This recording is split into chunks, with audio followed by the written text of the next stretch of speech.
Doutor, nós vimos na reportagem sobre o controle interno no início do programa, né, que esse nome controle interno é complicado, mas na prática faz parte do dia a dia de todo mundo, né? E na administração pública ele é um dos primeiros passos para evitar problemas maiores, desvios de recursos, mal aplicação, até corrupção. O controle interno é um sistema isolado ou ele faz parte de todo um outro sistema com outras ferramentas para evitar o mau uso do dinheiro público? Ele é um instrumento importantíssimo, mas ele integra um sistema maior. Como tu disseste, a ideia de controle é uma ideia bastante simples. É uma ideia que nós temos na nossa vida cotidiana, nas empresas, e que a administração pública deve ter também. A ideia parte do princípio que a primeira a se defender contra atos ilícitos, contra irregularidades, é a própria administração, através dos seus agentes, da sua estrutura hierárquica, dos seus sistemas.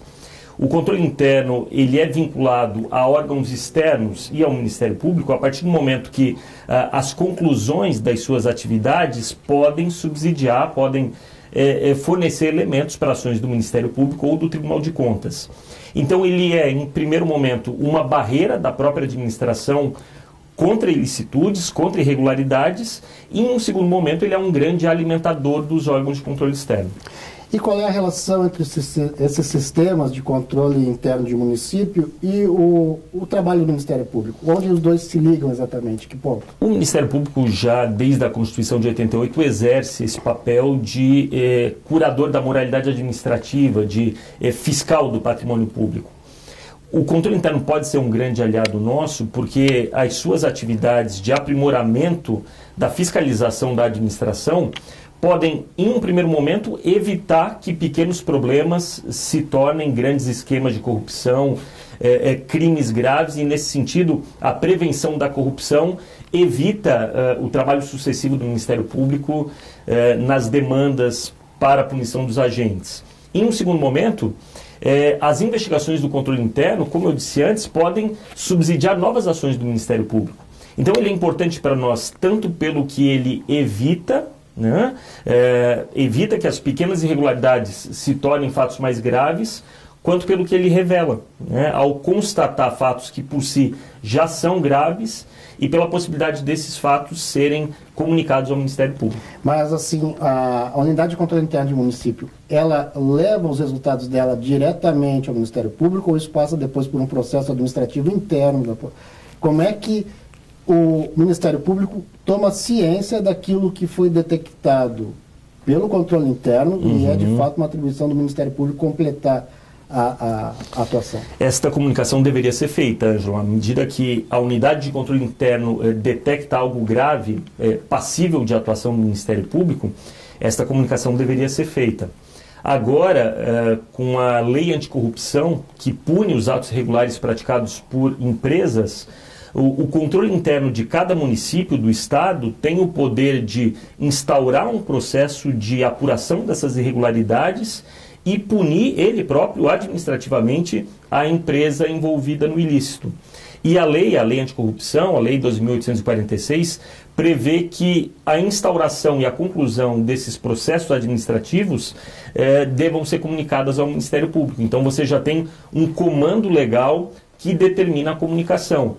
Infelizmente, como revelou o nosso diagnóstico, esse tipo de fluxo de informações no nosso Estado não tem acontecido. Nós até vamos falar mais adiante sobre esse programa específico do Ministério Público. Antes eu queria saber quem é que fiscaliza o trabalho do controle interno. O controle interno é um órgão administrativo da própria prefeitura, né? No modelo que nós propugnamos, o controle interno teria o status de uma secretaria municipal. Então, ele estaria vinculado ao prefeito municipal, seria um órgão hierarquicamente submetido ao prefeito municipal, mas com autonomia administrativa para realizar o seu trabalho, conduzir as suas operações e comunicar as suas conclusões aos demais órgãos. Então, como órgão da estrutura municipal, ele estaria submetido ao prefeito municipal, sim, mas isso não comprometeria o resultado do seu trabalho. E que tipo de crime ou atos de improbidade normalmente são detectados pelo controle interno? Esta é uma função fim do sistema de controle interno ou ela é mais para prevenir que esses atos ocorram? As duas coisas. O controle interno trabalharia no aperfeiçoamento dos processos internos da administração. Tu sabes, por exemplo, que todo município, por menor que seja, um exemplo muito comum, é um grande consumidor de bens e serviços. O município contrata muito com fornecedores, compra bens, né? O controle interno poderia atuar, por exemplo, na fiscalização da entrega de mercadorias, na fiscalização da prestação de serviços, buscando averiguar se as licitações são corretamente realizadas. Então, ele tem este papel de prevenção, mas ao mesmo tempo que ele implementa uma fiscalização permanente a respeito da atuação dos outros órgãos de uma prefeitura ou do governo do estado, ele também se presta a identificar algumas situações ilícitas que podem ser muito graves. Ele pode detectar, por exemplo, o superfaturamento de bens e serviços, o desvio de bens públicos que correspondem a crimes graves. Então ele tem essa dupla faceta. E se o cidadão assim, não tem acesso à internet, ao portal, eu gostaria de saber assim, se há sinais, né, do mau funcionamento do serviço público, que são sinais claros de que está faltando um controle interno ali. O mais básico é o horário de trabalho dos servidores, por exemplo, né? O cidadão constata que determinado servidor nunca está na repartição no seu horário de trabalho, no posto de saúde, na escola, é sinal de que não há controle. Nós trabalhamos aqui a ideia de controle como um todo. Né, João? Bens públicos, máquinas, veículos que são utilizados fora de horário, sem qualquer regulação. Um caso muito comum no nosso estado também, abastecimento de veículos públicos que acontece sem qualquer tipo de controle. O uso de maquinário no interior também, sem qualquer tipo de procedimento prévio. São situações muito corriqueiras da nossa administração, infelizmente, que o cidadão pode verificar e pode imediatamente relacionar a ausência de controle, porque um controle mínimo impediria que isso acontecesse. O pessoal reclama que faz o asfalto num dia, no outro já está esfarelando. Perfeito. Falta de controle interno. Falta de controle. A pavimentação é a execução de um serviço contratado pelo município. Espera-se que em uma pavimentação, o edital da licitação que levou à contratação da empresa tenha previsto quesitos mínimos de qualidade do material empregado.